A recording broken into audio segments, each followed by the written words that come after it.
Hey everybody, thank you so much for tuning in to Team D's World. Much love to everyone. Thank you so much. Today's story is Tops and Bottoms by Janet Stevens. So it was adapted and illustrated by her. Once upon a time, there lived a very lazy bear who had lots of money and lots of land. His father had been a hard worker and a smart business bear. He had given all of his wealth to his son, but all the bear wanted to do was sleep.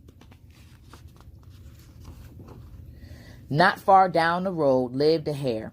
Although Hare was clever, he sometimes got in trouble. He had once owned land too, but now he had nothing. He had lost a risky bet with a tortoise and had sold all his land to Bear to pay off the debt. Hare and his family were in very bad shape. The children are so hungry, Father Hare. We must think of something, Miss Hare cried one day. So Hare and Mrs. Hare put their heads together and cooked up a plan. The next day, Hare hopped down the road to Bear's house. Bear, of course, was asleep. Hello, Bear, wake up. It's your neighbor, Hare.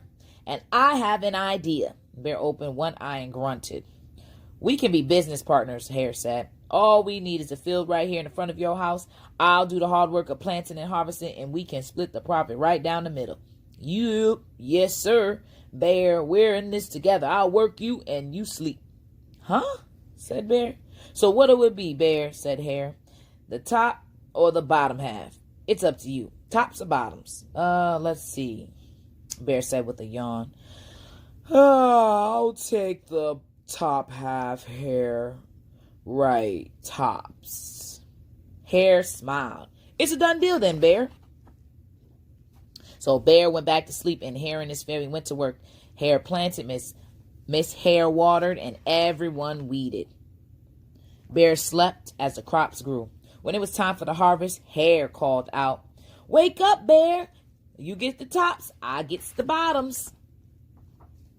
Hare and his family dug up the carrots, the radish, and the beets, plucked off all the tops, tossed them into a pile for Bear, and put the bottoms aside for himself.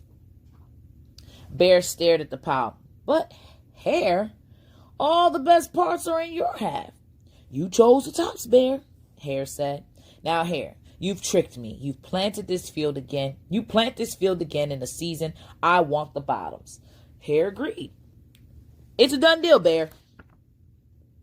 So Bear went back to sleep and Hare and his family went to work. They planted, watered, and weeded. Bear slept as the crops grew. When it was time for the harvest, Hare called out, Wake up, Bear. You gets the bottoms and I gets the tops. Hare and his family gathered up the lettuce, broccoli, and celery. Hare pulled off the bottoms for Bear and put the tops in his own pile. Bear looked at the pile and scowled. Hare, you have cheated me again. But Bear, Hare said, you wanted the bottoms this time. Bear growled. You plant this field again, Hare. You tricked me twice and you owe me one season of both tops and bottoms. You're right, poor old Bear, sighed Hare. It's only fair that you get both tops and bottoms this time. It's a done deal, Bear. So Bear went back to sleep and the Hare and his family went to work. They planted, watered, weeded, then watered and weeded some more. Bear slept as the crops grew. When it was time for the harvest, Hare called out, Wake up, Bear. This time you get the tops and the bottoms. There in front of Bear's house lay a high field of corn. Hare and his family yanked every corn stalk and tucked off the roots at the bottom and tassels at the top and put them in the pile for Bear. Then he carefully collected the ears of corn in the middle and placed them in his own pile. Bear rubbed his eyes and watched. See, Bear? You gets the tops and the bottoms. I gets the middles. Yes, sir, Bear. It's a done deal. By now, Bear was wide awake. That's it, Hare, he hollered. From now on, I'll plant my own crops and take the tops, bottoms, and the middles. Hare and his family scooped up the corn and hopped down the road towards home.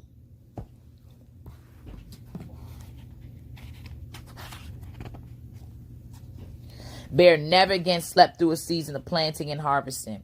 Hare brought back his land with the profit for the crops, and he and Miss Hare opened a vegetable stand. And although Hare and Bear learned to live happily as neighbors, they never became business partners again.